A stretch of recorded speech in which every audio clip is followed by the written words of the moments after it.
Voici le nouveau Mazda CX-6e, un grand SUV familial 100% électrique. Et vous allez voir avec nous dans cette présentation qu'il y a à la fois des déceptions techniques et de très bonnes surprises. Allez, on vous emmène dans le nouveau CX-6e de Mazda. Chez Mazda, en fait, c'est déjà le troisième modèle 100% électrique. Il y avait d'abord eu le petit MX-30 qui ne s'est pas très bien vendu chez nous et d'ailleurs il a été retiré du catalogue. Et il y a ensuite eu la grande berline 6e qui était un véhicule assez étonnant de par sa plateforme technique qui était en fait reprise d'un véhicule du groupe Changan qui est un partenaire technique de Mazda et c'était en gros une berline électrique du constructeur chinois Deepal qui avait été recarrossée grosso modo. Ici, on est aussi dans la reprise d'une plateforme du groupe Changan, mais par contre, en termes de design, autant l'esprit reste globalement le même que pour la Mazda 6e, autant je trouve que dans le détail, eh bien, ils ont réussi à mieux travailler ici, puisqu'on a un véhicule eh bien, qui a une vraie gueule. Hein. Alors là, évidemment, on a la finition haute Takumi Plus, qui a de très belles jantes de 21 pouces, sachant que la version de base n'aura que 19 pouces, et forcément, ça permet d'avoir un véhicule qui est plus sympa à regarder. En plus, on a un très joli coloris violet, mais au niveau des proportions, même si ici, on a toujours une plateforme de véhicule 100% électrique, ce qui implique d'avoir une carrosserie plus épaisse et donc un design qui est un peu plus difficile à façonner, eh bien vraiment, c'est un véhicule qui est assez beau à regarder. Hein. Bon, après, évidemment, ça c'est toujours très subjectif de dire ça. Dites-nous ce que vous en pensez.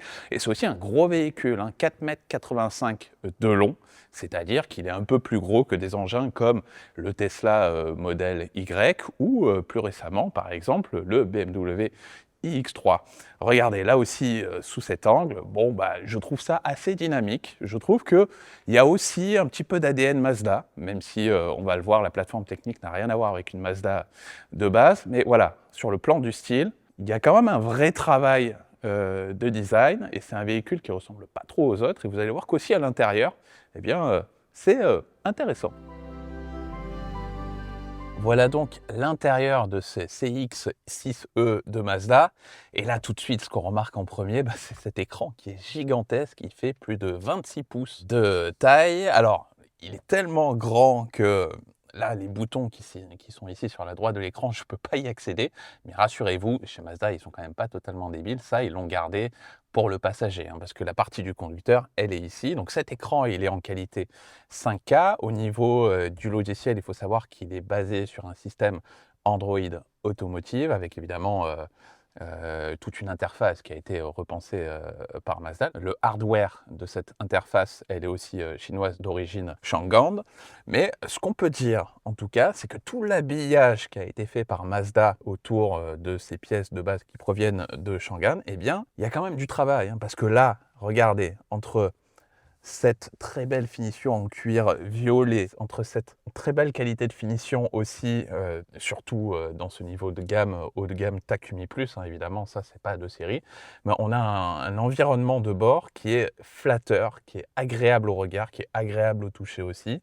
On a aussi de gros efforts sur tous les matériaux qui tapissent l'intérieur. On a l'impression d'être presque dans une voiture de luxe, et c'est vrai que ça, par rapport à des véhicules familiaux SUV électriques, que ce soit des Volkswagen ID4, des Renault Scénic, des Tesla Model Y, bon bah là, ça paraît plus raffiné.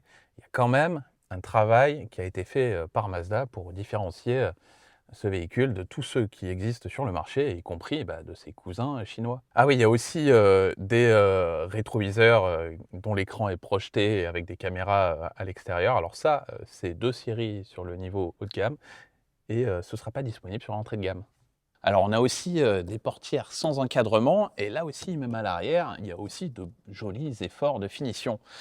Bon, on a quand même un accès qui est un petit peu haut parce qu'il y a des grosses batteries sous le plancher, évidemment. Mais là aussi, à l'arrière, eh bien, on est très très bien installé, on a un très bel univers avec toujours cette superbe présentation avec du cuir violet. Alors ce violet, il est de série, encore une fois, sur la version haut de gamme. On a beaucoup d'espace pour les jambes, on a beaucoup d'espace aussi en garde-toit, on a aussi un grand toit vitré qui est de série, quelle que soit la finition. Bon, on a un écran tactile ici pour gérer la climatisation aux places arrière. Il y a aussi des sièges, en tout cas à l'avant, qui sont chauffants et ventilés de série. On est très, très bien. Et il nous reste aussi à voir la contenance du coffre. Là, vous allez voir, c'est quand même moins bien. On l'a dit, c'est un gros SUV, mais au niveau du coffre, ça aurait pu être quand même encore un peu mieux, hein. On a, je crois, 468 litres jusqu'au toit, mais en hauteur sous tablette, on est à 363 litres. Vous pouvez le voir, hein, d'ailleurs, hein, l'accès est assez haut et on n'a pas tant de contenance que ça. Alors ça suffira quand même pour une utilisation familiale, pour partir en voyage, mais il y a des concurrents, y compris des concurrents beaucoup moins gros, qui ont un coffre beaucoup plus généreux, donc ça ne fait pas partie de ses points forts.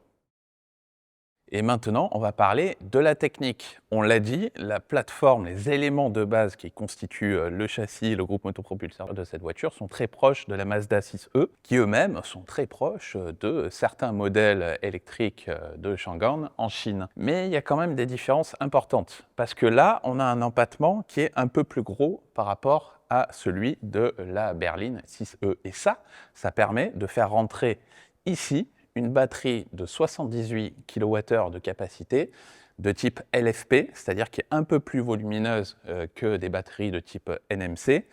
Et donc, ça permet d'avoir cet accumulateur ici qui peut se recharger à 165 kW de puissance maximale. Ça permet de repasser de 10 à 80% de charge batterie en 24 minutes.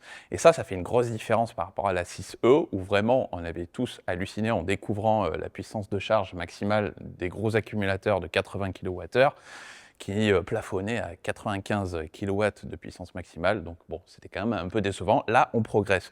On a aussi un moteur arrière qui n'est pas tout à fait le même que celui de la Mazda 6e. On a 258 chevaux en puissance maximale, comme sur la Mazda 6e, mais on a un couple qui est légèrement différent, 290 Nm, et des performances qui apparemment sont meilleures d'après Mazda. Au niveau des performances, on a un 0 à 100 km/h qui est battu en 7 secondes 9, on a 11 kW de puissance maximale de charge à domicile en courant alternatif. Et par contre, le chiffre de l'autonomie maximale, il est à 484 km. Alors c'est à la fois pas trop mal dans l'absolu, mais quand on regarde du côté d'autres SUV 100% électriques qui ont des tailles de batterie similaires, eh bien si vous prenez par exemple un Skoda Enyaq, eh bien, il arrive à obtenir 100 km de plus en autonomie maximale avec le même genre de capacité batterie. Chez Mazda, on nous précise qu'il n'y aura pas à l'avenir d'option à 4 roues motrices, ni d'option à prolongateur d'autonomie. En fait, ils estiment que c'est un peu compliqué sur ce genre de véhicule de proposer ce genre de solution technique et surtout, eh bien, à l'utilisation, ça peut être moins intéressant. Et là, il nous reste à aborder la question du prix. Et là, compte tenu des spécificités techniques de la voiture, c'est un paramètre important puisque Mazda, ils annoncent un prix de base qui est situé à 46 800 € en finition Takumi, sachant que la voiture n'aura pas droit à la prime coup de pouce en France parce qu'elle est fabriquée en Chine et qu'elle coûtera moins de 50 000 € dans sa version Takumi Plus haut de gamme. Donc en fait, si on prend ce véhicule, qu'on compare ses capacités techniques par rapport à un Peugeot i3008, par rapport à un Renault Scénic, qui sont des véhicules un peu plus petits et qui coûtent à peine moins cher, eh bien, il n'est pas meilleur. Il est même battu très largement par des nouveautés premium comme le BMW iX3 par exemple, mais lui qui coûte beaucoup plus cher. Et puis surtout, il y a sans doute, je pense, une autre façon de voir les choses, c'est que ce véhicule qui coûte à peine plus cher qu'un Renault Scénic, à peine plus cher qu'un Peugeot i3008, mais qui est beaucoup plus gros aussi, et qui est surtout, eh bien, je pense, beaucoup mieux fini à l'intérieur, beaucoup mieux habillé à l'intérieur, eh bien, je pense que c'est un paramètre qui peut aussi compter lorsqu'on cherche un SUV familial 100% électrique, sachant qu'on a quand même une autonomie qui paraît suffisante pour voyager, une puissance de charge qui paraît suffisante pour voyager, c'est en définitive une proposition eh bien, qui ne ressemble à aucun concurrent direct, que ce soit chez les marques généralistes, chez les constructeurs premium. Et donc je pense que non seulement pour des flottes d'entreprises, mais aussi pour des clients particuliers, eh bien, je pense que c'est un véhicule qui peut avoir de l'attrait et qui peut donner envie à sa façon. Et ça, eh bien, d'avoir réussi à faire ça sur la base d'un véhicule chinois assez générique, bah, finalement, du côté de Mazda, je trouve que c'est pas trop mal fait. Et il ne faut pas oublier non plus que ça, pour Mazda, c'est assez simple, hein. Pour eux, c'est une façon d'occuper le terrain et une façon de respecter les normes européennes qui obligent à abaisser au maximum les quotas de CO2 dans leur gamme, parce qu'à partir de 2028, ils arriveront aussi avec leur propre modèle électrique conçu à 100% en tant que modèle électrique et à 100% en interne par Mazda. Et ça, bah, techniquement, je pense que ce sera plus intéressant. Mais voilà, en attendant, on a ici une proposition eh bien, qui est assez étonnante en matière de design, de finition, même par rapport aux très bons concurrents qui existent dans cette catégorie déjà très riche des SUV familiaux électriques.